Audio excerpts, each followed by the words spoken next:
Welcome students to AIB Education and Study with Anas sir. Today I will be starting class 12th business study chapter number 2 principles of management और आज की class की video में हम इस chapter के थोड़े story based conceptual based question answers को कवर करेंगे और साथ ही उनको समझेंगे कि कैसे लिखा जाता है। सो स्टार्ट करते हैं अपने आज की क्लास की वीडियो। हमारे पास आता है क्वेश्चन नंबर 1, उसको पढ़ते हैं। देखिए, सनाकलन एंड द गगन, ये दो पर्सन हैं, वो स्टार्ट कर रहे हैं अपना कैरियर किसके थ्रू? वेल्स लिमिटेड के थ्रू, राइट। एक कंपनी का नाम है Wells limited.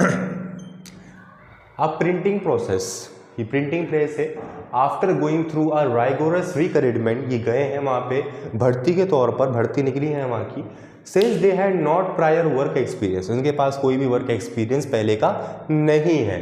The firm decided to give them 1 year to prove themself, firm ने डिसाइड किया है कि हम आपको भर्ती दे देते हैं, ज्वाइनिंग दे देते हैं, बट आपके पास 1 साल है अपने आप को प्रूव करने के लिए कि आप ये काम ठीक तरीके से कर सकते हैं। Prove themself. अब हमें क्या करना है? Name the principle of management followed by the Wells Limited. यहाँ पे बताना है कि कौन सा प्रिंसिपल ऑफ मैनेजमेंट इस कंपनी ने फॉलो किया है। तो इसके आंसर की तरफ बढ़ते हैं। इसका आंसर हमारे पास ये है कि the principle of management followed by Wells Limited, यानी इस कंपनी ने जो प्रिंसिपल फॉलो किया है उसका नाम है स्टेबिलिटी ऑफ पर्सनल।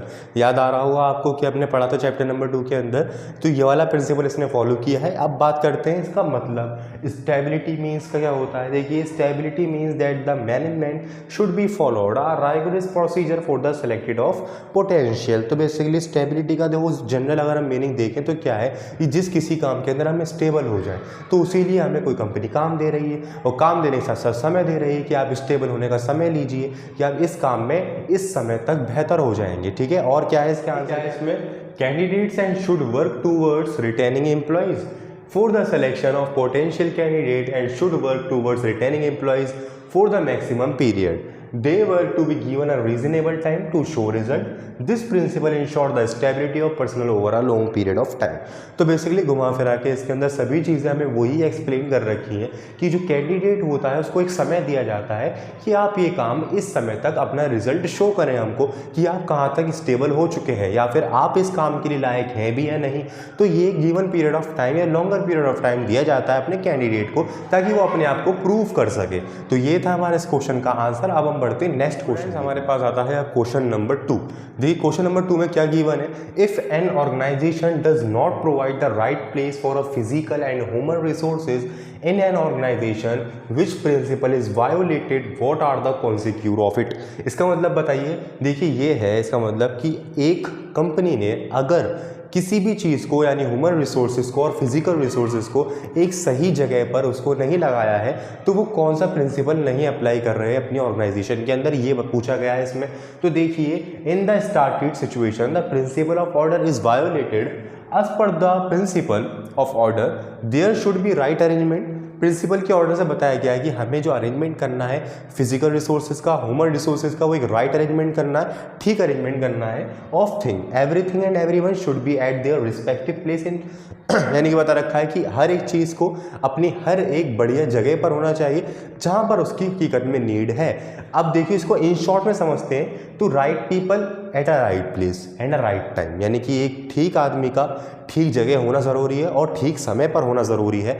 तो यही इसके ज़रिए हम समझ सकते हैं इस पूरे की कॉन्सेप्ट को। और देखिए, this helps in carrying out the task smoothly. ये अगर हमने अप्लाई कर दिया तो हमारा जो टास्क है वो स्मूथली कंप्लीट हो जाएगा।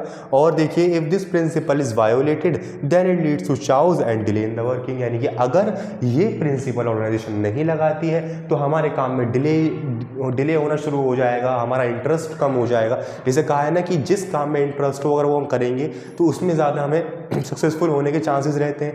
तो यहाँ यही बता रखा है कि जब हम अपनी मैनेजमेंट अरेंजमेंट ठीक तरीके से नहीं करेंगे, फिजिकल रिसोर्सेज को, ह्यूमन रिसोर्सेज को एक राइट प्लेस पे नहीं अरेंज करेंगे तो हमारे क्या होगा, काम में ढीलापन आ जाएगा और साथ ही डिले होने लग जाएगा काम, और हमारा क्या होगा, इंटरेस्ट भी खत्म हो जाएगा। और क्या है इसमें kept in a certain order then it will lead difficult in a location a file when required. This will further leads to delay in the work. देखिए इसका एग्जांपल हम ये ले सकते हैं कि अगर हमने अपनी फाइल को ठीक तरीके से अरेंज नहीं कर रखा है और अब हमें ज़रूरत है किसी एक पर्टिकुलर फाइल की जिसकी हमें अभी बहुत ज़्यादा ज़रूरत है, तो हम उसमें ढूंढ नहीं सकते, या ढूंढ सकते हैं तो बहुत ज़्यादा टाइम हमारा लगेगा एक राइट फाइल को ढूंढने में। क्यों? क्योंकि हमने उसे ठीक तरीके से अरेंज नहीं कर रखा है और इससे अल्टीमेटली हमारा वर्क जो है वो और ज़्यादा डिले हो जाएगा। तो यहाँ पे एग्जांपल लिख सकते हैं कि अगर हमने अपनी फिजिकल रिसोर्सेज को, ह्यूमन रिसोर्सेज को एक ठीक तरीके से अरेंज नहीं किया है तो हमारे काम में डिले होना ही होना है, और अगर हमने ठीक तरीके से किया तो हमारा हर एक फंक्शन एक स्मूथली रन करेगा। ठीक है, आई होप आपके समझ में आया होगा क्वेश्चन नंबर 2। अब हम बढ़ते हैं इस क्लास के लास्ट क्वेश्चन की तरफ, यानी क्वेश्चन नंबर 3। हमारे पास आता है क्वेश्चन नंबर 3। देखिए क्वेश्चन नंबर 3 में क्या बता रखा है, a production manager at a top level in a resulted corporate mister Rathore holds the responsibility of the ordering raw material for the firm. एक मिस्टर राठौर है वो की रिस्पॉन्सिबिलिटी होल्ड कर रहे हैं जितने भी ऑर्डर आते हैं रॉ मटेरियल के उन सभी के। देखिए और आगे, while deciding on the supplier of the financial year 2017 and 18 he gave the order to his cousin at a higher prices. उनको ऑर्डर गेव किया है the order to his cousin ने at a higher prices per unit instead of the firm usual suppliers वो was willing to lower the rates for the order. ये हमारी पूरी theory है। और देखिए which principle of management was violated by mister Rathore. यहाँ हमें बताना है कि कौन सा प्रिंसिपल जो है मैनेजमेंट का जो कि मिस्टर राठौड़ वायोलेटेड कर रहे हैं, और साथ में ये बताना है हमें कि what are the positive impact of the following the above identified principle, यानी कि जो प्रिंसिपल्स हम यहाँ फाइंड करेंगे, आइडेंटिफाइड करेंगे, उसके पॉजिटिव इम्पैक्ट आखिर क्या हो सकते हैं। So students I hope question समझ में आया होगा। अब हम बढ़ते हैं इसके आंसर की तरफ, करते हैं अपने आंसर की तरफ। देखिए the principle of management which was violated by the mister Rathore, यानी कि वो ये प्रिंसिपल है, यानी सबऑर्डिनेशन ऑफ इंडिविजुअल इंटरेस्ट। ये वाला प्रिंसिपल है जो कि मिस्टर राठौड़ भूल रहे हैं अपनी कंपनी के अंदर लगाने के लिए। इस प्रिंसिपल में क्या होता है, देखिए according to this principle organisational goal and should have priority over the personal interest. Right, ठीक है, priority of personal interest do not affect the organisational interest in any manner. ये इफेक्ट नहीं डालता, do not affect the organisational manner in any manner. अब देखिए अब से दूसरी चीज़ क्या पूछी थी इसके अंदर, पॉजिटिव इम्पैक्ट बताइए।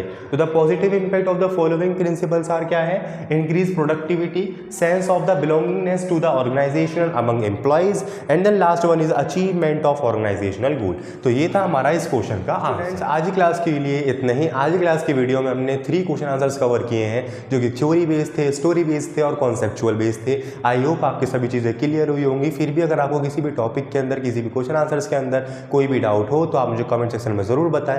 अदरवाइज नेक्स्ट क्लास में और भी कुछ इंपॉर्टेंट क्वेश्चन आंसर्स कवर करेंगे जो कि और भी अदर चैप्टर से रिलेटेड होंगे। सो आई होप आपकी सभी चीज़ें क्लियर होती हुई आ रही होंगी। कुछ भी डाउट हो या फिर आप किसी नेक्स्ट टॉपिक की तरफ या किसी चैप्टर के लिए आप वीडियो देखना चाहते हैं तो आप मुझे कमेंट सेक्शन में बताएं। नेक्स्ट वीडियो में उसी के ऊपर अपलोड करूँगा। Thank you.